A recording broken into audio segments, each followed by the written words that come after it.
Assalamualaikum warahmatullahi wabarakatuh. Halo semuanya, balik lagi dengan aku, Erlinda Mahmud dari Fakultas Ekonomi dan Bisnis Prodi Akuntansi kelas 3B. Di sini aku kembali lagi dengan membawakan materi yang baru yang pastinya lebih menarik dari kemarin-kemarin, yaitu mengenai inisiatif Bank Indonesia untuk mendorong pertumbuhan perkembangan bank syariah di Indonesia. Selamat menonton semuanya. Yang pertama mengenai konteks global perkembangan keuangan syariah. Dalam 2 dekade terakhir, sistem keuangan global mengalami perubahan yang sangat signifikan. Tidak hanya didominasi oleh keuangan konvensional berbasis bunga, tetapi berkembang pula sistem keuangan yang alternatif beroperasi berdasarkan prinsip-prinsip syariah. Keuangan syariah tumbuh pesat di negara-negara Timur Tengah, Asia Selatan, Eropa, bahkan juga Amerika Serikat. Banyak faktor pendorongnya, yaitu antara lain, yang pertama, kejenuhan terhadap sistem bunga yang rentan menghasilkan krisis keuangan, contohnya pada krisis tahun 2008. Yang kedua, minat global terhadap instrumen investasi etis, contohnya ethical investment. Yang ketiga, pertumbuhan populasi muslim dunia yang semakin kuat. Yang keempat, dukungan regulator internasional terhadap Islamic finance. Perkembangan keuangan syariah global terlihat dari beberapa hal, yaitu yang pertama, pertumbuhan aset yang mencapai triliunan dolar. Yang kedua, meningkatnya penerbitan sukuk internasional. Yang ketiga, bertambahnya negara non-muslim yang menerapkan Islamic Windows dalam bank mereka. Fenomena ini memberikan peluang bagi Indonesia untuk menjadi salah satu raksasa keuangan syariah dunia. Selanjutnya ada posisi Indonesia dalam peta keuangan syariah global. Indonesia memiliki karakteristik yang unik. Yang pertama, populasi muslim terbesar di dunia, yaitu kurang lebih 230 juta. Yang kedua, permintaan pasar syariah yang besar, baik dari sisi perbankan, industri halal, maupun biswaf.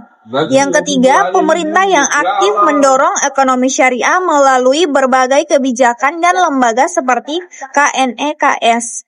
Yang keempat, potensi sektor real halal, seperti pertanian, UMKM, pangan halal, fashion muslim, pariwisata halal, dan lain sebagainya.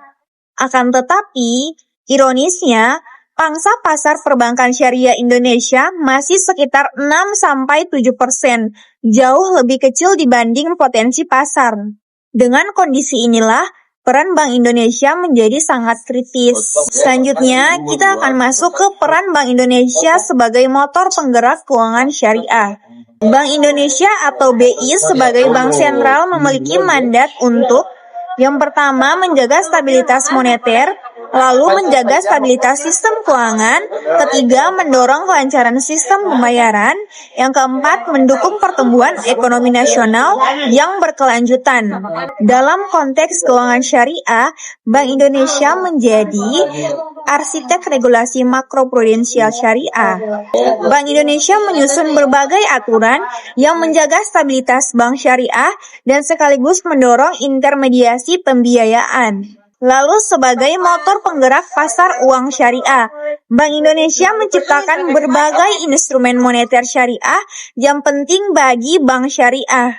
Lalu sebagai pemimpin transformasi digital syariah, Bank Indonesia mempelopori digitalisasi keuangan syariah lewat KRIS Syariah, Open Banking, hingga digitalisasi zakat dan wakaf.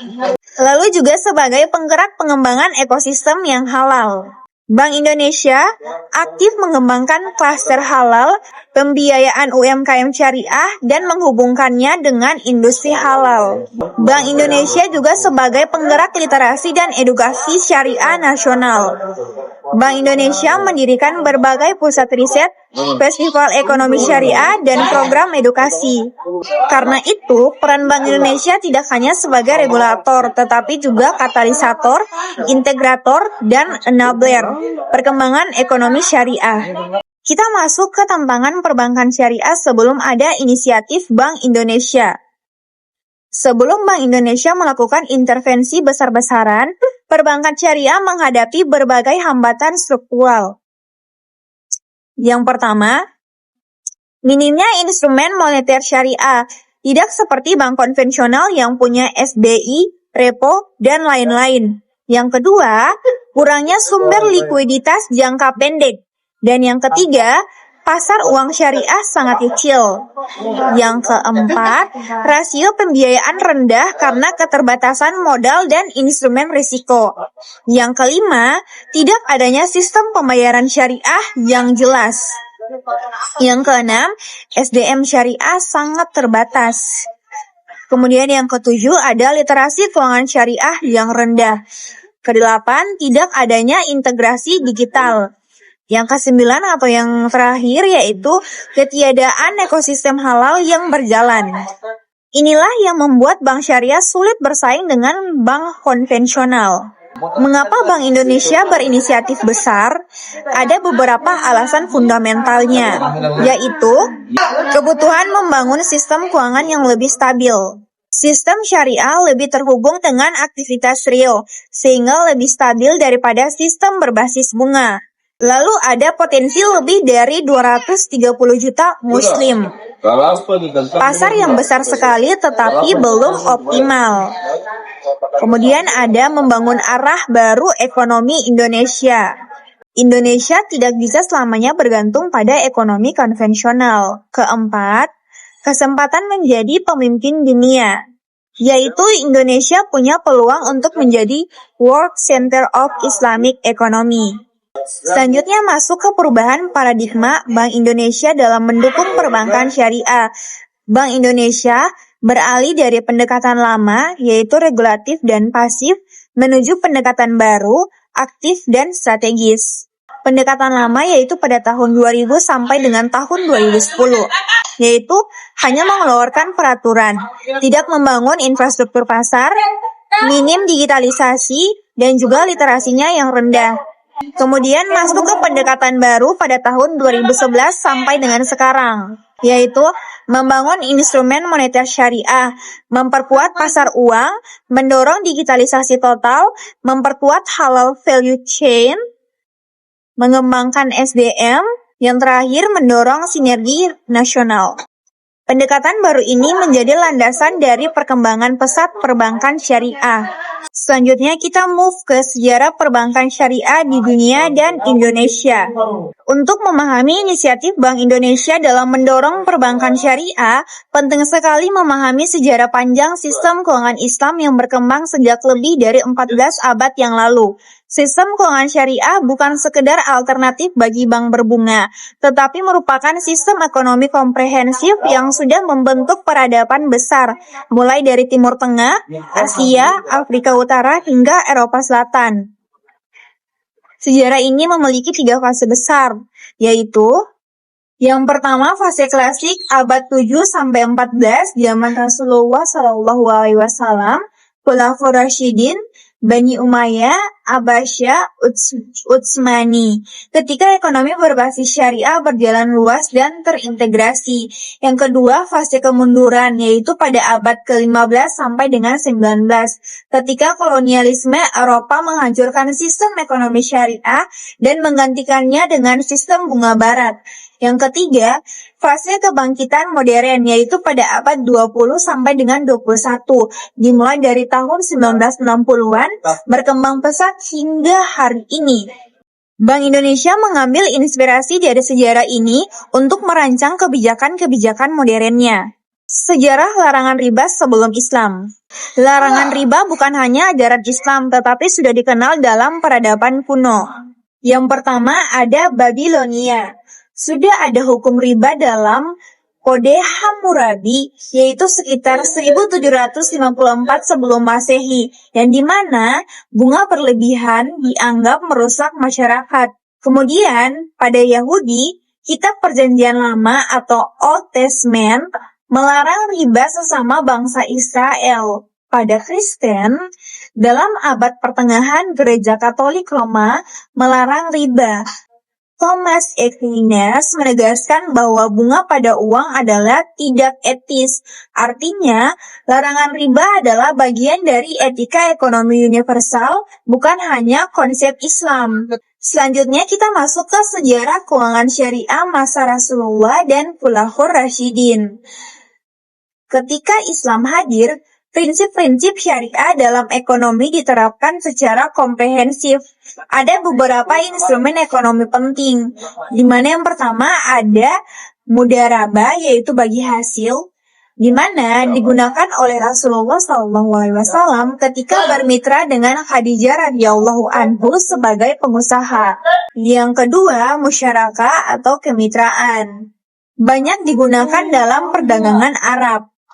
Yang ketiga ada zakat sebagai sistem redistribusi kekayaan. Yang keempat ada bait al-mal, yang dimana lembaga keuangan negara pertama dalam sejarah Islam yang fungsinya mirip dengan bank sentral modern, yaitu mengelola keuangan negara, memberikan pembiayaan, menyalurkan zakat, mengatur perdagangan melalui baitul mal.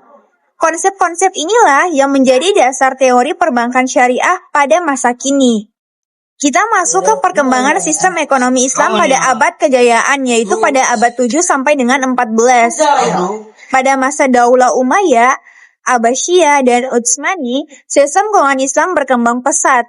Sistem koperasi dan kemitraan, yaitu akad mudharabah dan musyarakah, menjadi fondasi perdagangan internasional. Kemudian pembiayaan berbasis komoditas, yaitu konsep jual beli seperti murabahah dan salam banyak digunakan untuk perdagangan antar wilayah.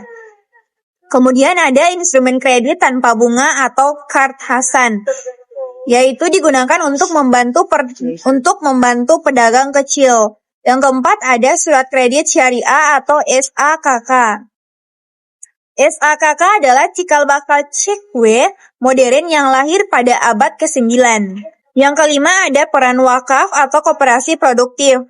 Wakaf menjadi sumber pendanaan jangka panjang untuk universitas, rumah sakit, irigasi, kota-kota besar di wilayah Islam. Ekonomi syariah menjadi tulang punggung kemajuan peradaban. Kemunduran sistem keuangan Islam pada abad ke-15 sampai 19. Kemunduran ini disebabkan oleh yang pertama yaitu kolonialisme Barat. Belanda, Inggris, dan Prancis menyebarkan sistem bunga ke wilayah Islam. Yang kedua, runtuhnya kekhalifahan Utsmani. Sistem zakat, wakaf, dan mudharabah mulai hilang. Yang ketiga, andil revolusi industri, yaitu negara barat mengembangkan bank modern berbasis bunga dan memaksakan penggunaannya. Terdapat beberapa dampaknya, yaitu peradaban Islam kehilangan sistem keuangannya, ekonomi umat menjadi lemah, kemudian tidak ada lembaga keuangan syariah modern selama ratusan tahun. Selanjutnya masuk ke kebangkitan keuangan syariah modern pada tahun 1950 sampai dengan sekarang. Kebangkitan ini dimulai pada tahun 1950-an. Setelah itu terjadi 3 gelombang besar. Gelombang pertama yaitu pada tahun 1950 sampai 1970, beberapa negara mulai membangun bank syariah tanpa bunga. Yang pertama ada Mesir pada tahun 1963, Nidgamar Bank atau lembaga keuangan syariah pertama modern. Yang kedua ada Pakistan dan Malaysia, yaitu mulai meneliti konsep bank syariah. Yang ketiga, Organisasi Konferensi Islam atau OKI mulai mendorong sistem keuangan Islam. Gelombang kedua pada tahun 1970 sampai dengan 2000. Pada masa ini berdirilah berbagai bank besar, yaitu yang pertama ada Dubai Islamic Bank pada tahun 1975, Islamic Development Bank pada tahun 1974, Kuwait Finance House pada tahun 1977, Bank Islam Malaysia pada tahun 1983. Instrumen modern seperti sukuk mulai berkembang. Gelombang ketiga pada tahun 2000 sampai dengan sekarang. Keuangan syariah tidak hanya milik negara muslim. Negara non-muslim ikut mengembangkannya, yaitu seperti Inggris. London menjadi pusat sukuk Eropa. Kemudian ada Jepang, yaitu Islamic Window Bank Jepang. Kemudian ada Korea Selatan, Eropa Barat, dan lain sebagainya. Perkembangan pesat ini menciptakan tekanan positif bagi Indonesia untuk ikut bersaing. Sejarah keuangan syariah di Indonesia sebelum Bank Muamalat. Sebelum Bank Syariah lahir, Indonesia hanya mengenal sistem konvensional. Namun, masyarakat Indonesia memiliki tradisi ekonomi berbasis syariah. Yang pertama, tradisi koperasi pesantren. Pesantren memiliki basis ekonomi komunitas yang kuat, yaitu seperti koperasi, unit usaha, BMT, zakat, dan wakaf. Yang kedua, ada tradisi gotong royong, mirip dengan akad tabaruk, kad hasan, dan musyarakah. Yang ketiga, ada BMT atau Baitul Mal wat Tamwil. BMT adalah lembaga keuangan mikro syariah yang berkembang sebelum syariah besar. Tradisi inilah yang memudahkan masyarakat menerima konsep bank syariah. Masuk ke lahirnya Bank Muamalat di Indonesia pada tahun 1992. Bank syariah pertama di Indonesia lahir melalui MUI atau Majelis Ulama Indonesia, cendekiawan Muslim, ormas Islam, pengusaha Muslim, dan juga pemerintah. Didirikan pada tanggal 1 November 1991, resmi beroperasi pada tahun 1992. Bank Muamalat menjadi tonggak sejarah tetapi masih menghadapi beberapa hal, yaitu yang pertama, minimnya dukungan regulasi, minim instrumen moneter syariah, belum adanya pasar uang syariah, dan lain sebagainya. Disinilah peran Bank Indonesia mulai berkembang menuju dukungan sistemik. Masuk ke periode 1992 sampai 1998. Fase ini ditandai oleh beberapa hal. Yang pertama, hanya ada satu bank syariah. Yang kedua, belum ada undang-undang perbankan syariah. Yang ketiga, instrumen syariah sangat minim. Yang keempat, Bank Indonesia belum memiliki kebijakan makroprudensial syariah. Dan yang kelima, bank syariah sulit bersaing. Namun, krisis ekonomi 1998 membuka mata bahwa bank syariah lebih stabil. Selanjutnya masuk ke inisiatif Bank Indonesia untuk mendorong pertumbuhan perkembangan perbankan syariah di Indonesia. Perbankan syariah di Indonesia mengalami pertumbuhan signifikan dalam 2 dekade terakhir. Namun, pangsa pasarnya masih relatif kecil dibandingkan dengan perbankan konvensional. Untuk mengakselerasi pembangunan ekosistem keuangan syariah, Bank Indonesia mengambil peran strategis melalui berbagai inisiatif, kebijakan, dan sinergi lintas lembaga. Bank Indonesia tidak hanya berperan sebagai otoritas moneter, tetapi juga menjadi penggerak atau driver pengembangan ekonomi dan keuangan syariah nasional, terutama setelah diterbitkannya Master Plan Arsitektur Keuangan Syariah Indonesia atau MAKSI dan Master Plan Ekonomi dan Keuangan Syariah Indonesia atau MEKSI. Masuk ke landasan, visi, dan pendekatan Bank Indonesia.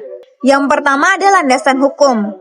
Inisiatif Bank Indonesia didasari oleh beberapa hal, yaitu yang pertama, Undang-Undang Nomor 23 Tahun 1999 tentang Bank Indonesia, yang kedua, Undang-Undang Perbankan Syariah Nomor 21 Tahun 2008, yang ketiga, Undang-Undang Pengembangan dan Penguatan Sektor Keuangan atau Undang-Undang V2SK Tahun 2023, dan yang keempat, Peraturan Bank Indonesia terkait instrumen moneter syariah. Yang kedua, masuk ke visi Bank Indonesia, yaitu yang pertama menjadikan Indonesia sebagai pusat ekonomi dan keuangan syariah. Masuk ke pendekatan strategis Bank Indonesia. Bank Indonesia menempuh 3 pendekatan besar. Yang pertama, penguatan kelembagaan dan regulasi. Yang kedua, pendalaman pasar keuangan syariah. Yang ketiga, pengembangan ekosistem halal dan literasi masyarakat. Inisiatif utama Bank Indonesia dalam pengembangan perbankan syariah. Yang pertama, inisiatif penguatan infrastruktur pasar keuangan syariah, yaitu pertama, pengembangan instrumen moneter syariah. Agar bank syariah dapat mengelola likuiditas sesuai prinsip syariah, Bank Indonesia mengembangkan instrumen-instrumen sebagai berikut. Ada sertifikat Bank Indonesia Syariah atau SBIS, yaitu produk likuiditas jangka pendek berbasis akad jualah dan wadiah. Yang kedua, ada Sukuk Bank Indonesia atau SBI, instrumen moneter berbasis sukuk yang menjadi alternatif SBIS. Ada juga pasar uang antar bank syariah atau PUAS, yaitu mendorong bank syariah saling meminjam berdasarkan akad, mudharabah, musyarakah, wakalah, dan sebagainya. Kemudian ada Sharia Standing Facilities, fasilitas bagi bank syariah untuk mengelola kelebihan atau kekurangan likuiditas harian sesuai dengan prinsip syariah. Kedua, pengembangan indeks keuangan syariah. Bank Indonesia mendukung penciptaan indeks sukuk nasional, indeks keuangan syariah, sistem pelaporan statistik keuangan syariah, dan sebagainya. Hal ini meningkatkan transparansi daya tarik investasi dan likuiditas pasar syariah. Kemudian masuk ke inisiatif pengembangan pembiayaan syariah, yaitu yang pertama optimalisasi halal value chain atau HVC. Bank Indonesia mendorong pembiayaan pada sektor-sektor unggul seperti pertanian halal, makanan minuman halal, fashion muslim, wisata halal, industri kosmetik halal, dan sebagainya. Perbankan syariah diarahkan untuk menjadi sumber pembiayaan utama. Sektor-sektor ini yaitu program pembiayaan syariah produktif. Bank Indonesia mendorong bank syariah fokus pada UMKM berbasis syariah, industri halal, proyek strategis nasional yang dapat menggunakan akad istisna, ijarah mutahiyah bitamil, musyarakah mutankisah. Masuk ke penguatan regulasi dan stabilitas sistem keuangan syariah, di mana yang pertama kebijakan makroprudensial syariah. Bank Indonesia menerbitkan regulasi seperti rasio pembiayaan inklusif makroprudensial atau RPIM syariah, Capital Adequacy Ratio atau CAR berbasis risiko syariah, kebijakan mitigasi risiko likuiditas syariah. Masuk ke harmonisasi regulasi di bawah Komite Nasional Ekonomi dan Keuangan Syariah atau KNEKS. Sinergi ini dilakukan dengan OJK atau Otoritas Jasa Keuangan yang sudah saya jelaskan pada video sebelumnya. Ada DSN MUI atau Fatwa, Kementerian Keuangan yaitu Sukuk Negara, Kementerian Agama yaitu Wakaf dan Zakat. Masuk ke akselerasi digitalisasi keuangan syariah. Bank Indonesia mendorong digitalisasi melalui beberapa hal, yaitu yang pertama, KRIS Syariah, fasilitas transaksi digital untuk UMKM halal, pesantren, lembaga wakaf, dan juga zakat. KRIS Syariah menggunakan fitur sebagai berikut, yaitu blokir MCC tertentu, penyaluran otomatis ke rekening syariah. Kemudian ada inovasi open banking syariah, yaitu mendorong perbankan syariah membuka API agar mudah integrasi dengan fintech syariah, mempercepat inovasi produk digital syariah, masuk ke sandbox inovasi syariah. Bank Indonesia menguji coba produk-produk seperti berikut ini, yaitu wakaf digital, sukuk retail digital, P2P syariah, dan sebagainya. Masuk ke pengembangan keuangan sosial syariah. Perbankan syariah diarahkan terlibat dalam pengelolaan sebagai berikut. Yang pertama, wakaf produktif. Bank syariah dapat mengelola wakaf tunai, mendanai proyek produktif berbasis wakaf, menyediakan produk cash wakaf linked deposit. Kemudian yang kedua, zakat dan infak digital. Melalui sinergi Bank Indonesia Basnas, yaitu ada integrasi KRIS, aplikasi pembayaran syariah terhubung, dan sebagainya. Masuk ke inisiatif literasi dan edukasi keuangan syariah. Bank Indonesia secara konsisten menjalankan beberapa program, yaitu yang pertama, Islamic Economic Festival atau ISEF, event tahunan terbesar dalam ekonomi syariah, yaitu ada pameran industri halal, Forum Ekonomi Syariah Internasional, penandatanganan MOU industri perbankan syariah, dan sebagainya. Sekolah Ekonomi Syariah Bank Indonesia, pelatihannya untuk santri, mahasiswa, pelaku UMKM halal, dan sebagainya. Pesantrenpreneur Program, yaitu mendorong pesantren menjadi pusat inkubasi bisnis, mitra pembiayaan bank syariah. Masuk ke modul literasi keuangan syariah. Bank Indonesia menyusun modul perbankan syariah, buku ekonomi syariah, riset dan kajian tahunan, kajian ekonomi dan keuangan syariah atau KEKSI. Selanjutnya ada sinergi nasional dan internasional. Kolaborasi, yaitu yang pertama ada kolaborasi nasional. Bank Indonesia bekerja sama dengan Bank Syariah Indonesia atau BSI, kemudian ada BPD Syariah, lalu ada unit usaha syariah bank konvensional, lembaga zakat dan wakaf, Kemenparekraf atau wisata halal, Kemenak atau pendidikan pesantren. Selanjutnya masuk ke kerjasama internasional dengan lembaga seperti IFSB yaitu Islamic Financial Service Board.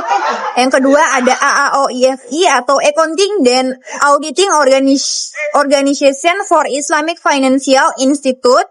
Ada IDB yaitu Islamic Development Bank. Ada IILM atau Islamic International Liquidity Management. Tujuannya untuk harmonisasi standar syariah, akses instrumen likuiditas global, dan juga penguatan posisi Indonesia dalam ekonomi syariah dunia. Masuk ke dampak positif inisiatif Bank Indonesia, yaitu yang pertama, pertumbuhan aset perbankan syariah makin meningkat. Ekspansi pembiayaan dan instrumen syariah mendorong penambahan aset dan efisiensi. Kemudian yang kedua ada likuiditas lebih stabil. Dukungan instrumen syariah membuat bank syariah lebih kuat dalam mengelola dana. Yang ketiga, UMKM halal semakin terhubung dengan pembiayaan. Bank syariah semakin fokus memberi kredit ke sektor halal value chain. Yang keempat, ada digitalisasi mempercepat inklusi masyarakat. Kris syariah dan Open API membuka peluang besar bagi fintech syariah. Yang kelima, ada ekosistem syariah semakin terintegrasi. Sinergi BL, OJK, KNE, KS mempercepat pertumbuhan industri halal. Masuk ke tantangan yang masih dihadapi, yaitu pangsa pasar perbankan syariah masih kecil. Meski tumbuh, pangsa pasar syariah masih kurang dari 10% dari total perbankan. Yang kedua, literasi masyarakat masih rendah, yang dimana banyak masyarakat belum paham tentang produk syariah, akad syariah, perbedaan dengan sistem konvensional, dan lain sebagainya. Lalu ada keterbatasan SDM ahli syariah.